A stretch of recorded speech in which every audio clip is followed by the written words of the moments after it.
When you listen differently, the universe shifts in the way that it actually communicates by asking different questions and listening outside of your persona, right? Like if I listen outside of Ben Stewart and all the things that I've learned and read and believed that I've known in the past, if I listen outside of myself, I come to realize that much of what the real cosmic significance of our existence is to truly listen and become part of the music of what's happening here, because we can augment it. And when we use our voice, not through our intellect, not through like, well, I read this and I've verified it through all these different sources, therefore I know it's truth.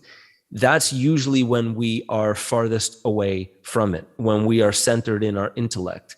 It's when we're truly listening to like what's being spoken beneath the words. You know, when somebody is voicing something to us and we challenge them and we push back against it, I've found that there's always many layers. We can listen to what they're actually saying, what they're actually worried about, what they're actually excited about, deeper beneath what their words are actually saying. And if we can listen from those spaces, you actually realize that by listening from those spaces, it's very, very specific how you can tweak the almost the back end switchboard of what's happening inside them. If a child is asking for your attention and you're busy and you're not giving it, you kind of hear them, but you're not really listening. You hear them and they know that in some level you hear them. They're not idiots. They can tell you hear their voice. And what's happening when you don't respond to them is they have a couple of choices. They can either ignore it, which kids usually don't. They start getting louder and louder and louder. And then they'll start trying other tactics. And, you know, they'll cry or they'll get mad, you know, and then eventually the worst thing as a parent is when they get quiet, because that's when they realize, you know what, you're not actually there for me. What's interesting is there's many ways that you can approach that again. Like you can listen to them and not respond. And I've had my kids ask me a question and I'll just look at them and I won't respond. And if I do what you just did and give a subtle smile, they always know exactly what I mean, which means you know the answer. It's already in there. And that puts them on notice that, oh, I've now, because of that little communication, I've oriented myself to, okay, well, find the answer in here, not out there.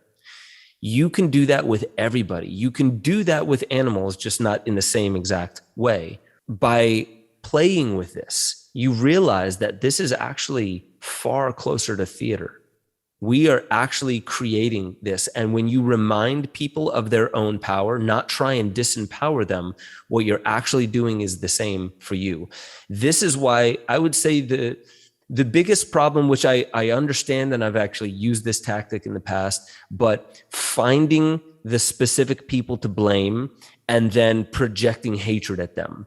Now, finding specific people that are doing specific things in the world and pointing it out, I think that's perfectly fine. But what I'm seeing most people do is thinking that they have all the courage in the world and they're projecting hatred without realizing that deep down inside, what they're trying to do is rally hatred from other people so we can stop the guy that I'm actually very scared of.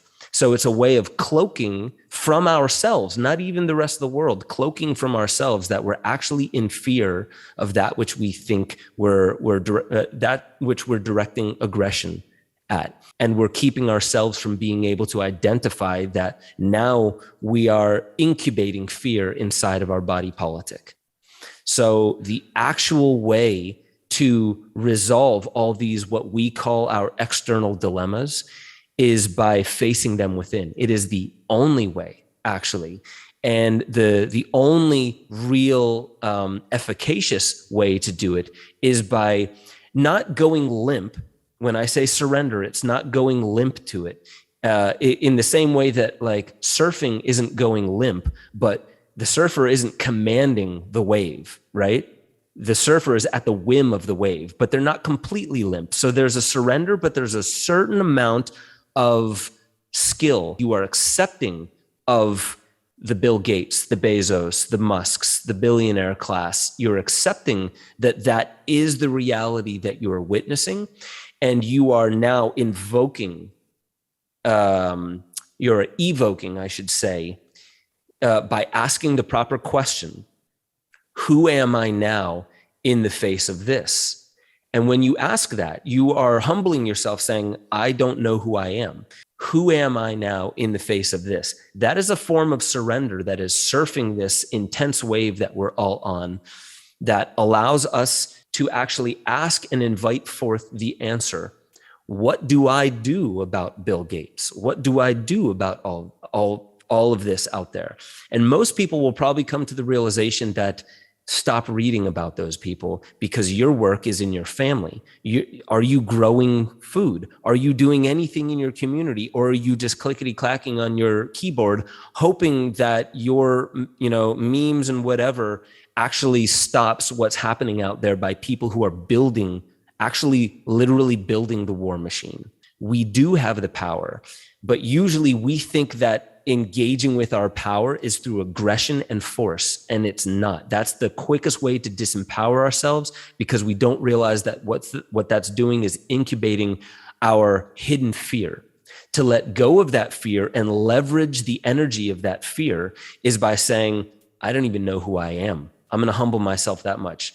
Who am I in the face of this reality that I'm seeing?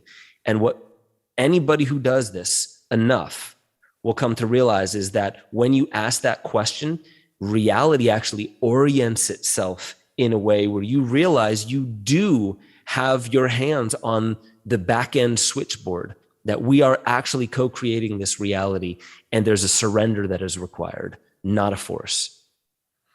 I love that perspective. It's incredibly empowering. It reminds me of this podcast I just did with Emilio Diaz Barroso, and he just talked about, going into each of your deepest fears, somatic experiencing and emotions. Well, the cloak that you spoke of fear, that's their biggest weapon is fear. We can't think properly. We can't analyze or dream or allow new ideas to come in because we're a little bit stuck in fear. It's the fight or flight response.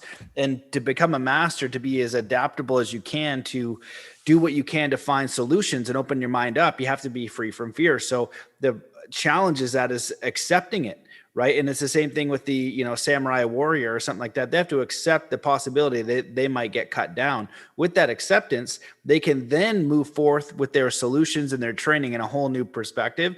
And so with this, it's like, okay, write down everything that you are terrified of, go into it. And, see if you're able to process that emotion to allow that kind of energy. It's not an ideal energy. And as you said before, it's not a preferred energy, but it can be a useful energy. We can transmute that.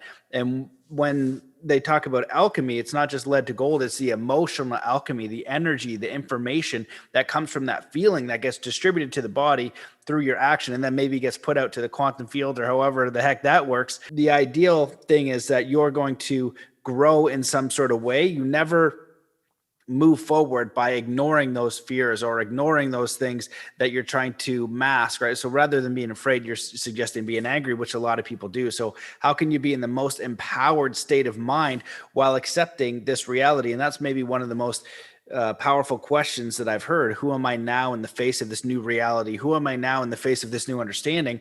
How much time am I putting? Okay, that exists, but how much time am I building in the solution? Yep.